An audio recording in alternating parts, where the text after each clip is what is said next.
Kejadian pasal 43.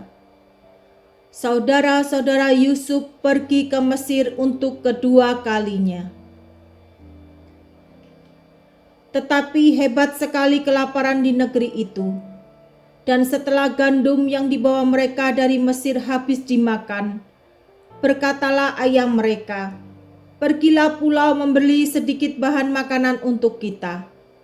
Lalu Yehuda menjawabnya, "Orang itu telah memperingatkan kami dengan sungguh-sungguh. Kamu tidak boleh melihat mukaku jika adikmu itu tidak ada bersama-sama dengan kamu. Jika engkau mau membiarkan adik kami pergi bersama-sama dengan kami, maka kami mau pergi ke sana dan membeli bahan makanan bagimu. Tetapi jika engkau tidak mau membiarkan dia pergi, maka kami tidak akan pergi ke sana. Sebab orang itu telah berkata kepada kami, 'Kamu tidak boleh melihat mukaku jika adikmu itu tidak ada bersama-sama dengan kamu.' Lalu berkatalah Israel, 'Mengapa kamu mendatangkan malapetaka kepadaku dengan memberitahukan kepada orang itu bahwa masih ada adikmu seorang?' Jawab mereka, 'Orang itu telah menanyai kami dengan seksama tentang kami sendiri dan tentang sanak saudara kita. Masih hidupkah ayahmu? Adakah adikmu lagi?' Dan kami telah memberitahukan semuanya kepadanya seperti yang sebenarnya. Bagaimana kami dapat menduga bahwa ia akan berkata, 'Bawalah kemari adikmu itu.' Lalu berkatalah Yehuda kepada Israel ayahnya, 'Biarkanlah anak itu pergi bersama-sama dengan aku, maka kami akan bersiap dan pergi, supaya kita tetap hidup dan jangan mati, baik kami maupun engkau dan anak-anak kami. Akulah yang menanggung dia. Engkau boleh menuntut dia daripadaku, jika aku tidak membawa dia kepadamu dan menempatkan dia di depanmu, maka akulah yang berdosa terhadap engkau untuk selama-lamanya. Jika kita tidak berlambat-lambat, maka tentulah kami sekarang sudah 2 kali pulang.' Lalu Israel ayah mereka berkata kepadanya, 'Jika demikian, perbuatlah begini. Ambillah hasil yang terbaik dari negeri ini dalam tempat gandummu, dan bawalah kepada orang itu sebagai persembahan. Sedikit balsam dan sedikit madu, damar dan damar ladan, buah kemiri dan buah badam. Dan bawalah uang 2 kali lipat banyaknya, uang yang telah dikembalikan ke dalam mulut karung-karungmu itu, haruslah kamu bawa kembali. Mungkin itu suatu kekilafan. Bawalah juga adikmu itu, bersiaplah dan kembalilah pula kepada orang itu. Allah yang Maha Kuasa kiranya membuat orang itu menaruh belas kasihan kepadamu, supaya ia membiarkan saudaramu yang lain itu beserta Benyamin kembali.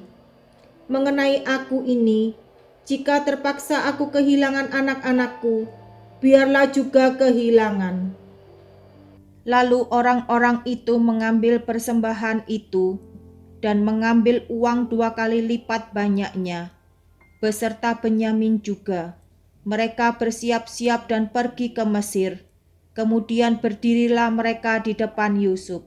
Ketika Yusuf melihat Benyamin bersama-sama dengan mereka, berkatalah ia kepada kepala rumahnya, 'Bawalah orang-orang ini ke dalam rumah, sembelilah seekor hewan, dan siapkanlah itu, sebab orang-orang ini akan makan bersama-sama dengan aku pada tengah hari ini.'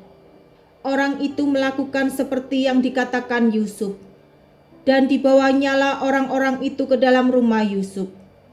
Lalu ketakutanlah orang-orang itu karena mereka dibawa ke dalam rumah Yusuf. Kata mereka, 'Yang menjadi sebab kita dibawa ke sini ialah perkara uang yang dikembalikan ke dalam karung kita pada mulanya itu, supaya kita disergap dan ditangkap, dan supaya kita dijadikan budak dan keledai kita diambil.' Karena itu mereka mendekati kepala rumah Yusuf itu dan berkata kepadanya di depan pintu rumah, "Mohon bicara Tuan, kami dahulu datang kemari untuk membeli bahan makanan. Tetapi ketika kami sampai ke tempat bermalam dan membuka karung kami, tampaklah uang kami masing-masing dengan tidak kurang jumlahnya ada di dalam mulut karung. Tetapi sekarang kami membawanya kembali. Uang lain kami bawa juga kemari untuk membeli bahan makanan. Kami tidak tahu siapa yang menaruh uang kami itu ke dalam karung kami." Tetapi jawabnya, "Tenang sajalah, jangan takut. Allahmu dan Allah Bapamu telah memberikan kepadamu harta terpendam dalam karungmu. Uangmu itu telah kuterima." Kemudian dikeluarkannyalah Simeon dan dibawanya kepada mereka. Setelah orang itu membawa mereka ke dalam rumah Yusuf, diberikannyala air supaya mereka membasuh kaki, juga keledai mereka diberinya makan. Sesudah itu mereka menyiapkan persembahannya, menantikan Yusuf datang pada waktu tengah hari, sebab mereka telah mendengar bahwa mereka akan makan di situ. Ketika Yusuf telah pulang, mereka membawa persembahan yang ada pada mereka itu kepada Yusuf di dalam rumah, lalu sujud kepadanya sampai ke tanah. Sesudah itu ia bertanya kepada mereka, "Apakah mereka selamat?" Lagi katanya, "Apakah ayahmu yang tua yang kamu sebutkan itu selamat? Masih hidupkah ia?" Jawab mereka, "Hambamu, ayah kami, ada selamat. Ia masih hidup." Sesudah itu berlututlah mereka dan sujud. Ketika Yusuf memandang kepada mereka, dilihatnyalah Benyamin adiknya yang seibu dengan dia. Lalu katanya, "Inikah adikmu yang bungsu itu, yang telah kamu sebut-sebut kepadaku?" Lagi katanya, "Allah kiranya memberikan kasih karunia kepadamu, anakku." Lalu segeralah Yusuf pergi dari situ, sebab hatinya sangat terharu merindukan adiknya itu. Dan dicarinyalah tempat untuk menangis. Ia masuk ke dalam kamar, lalu menangis di situ. Sesudah itu dibasuhnyalah mukanya, dan ia tampil keluar. Ia menahan hatinya dan berkata, "Hidangkanlah makanan." Lalu dihidangkanlah makanan bagi Yusuf tersendiri, bagi saudara-saudaranya tersendiri, dan bagi orang-orang Mesir yang bersama-sama makan dengan mereka itu tersendiri. Sebab orang Mesir tidak boleh makan bersama-sama dengan orang Ibrani, karena hal itu suatu kekejian bagi orang Mesir. Saudara-saudaranya itu duduk di depan Yusuf, dari yang sulung sampai yang bungsu, sehingga mereka berpandang-pandangan dengan heran. Lalu disajikan kepada mereka hidangan dari meja Yusuf. Tetapi yang diterima Benyamin adalah 5 kali lebih banyak daripada setiap orang yang lain. Lalu minumlah mereka dan bersukaria bersama-sama dengan dia.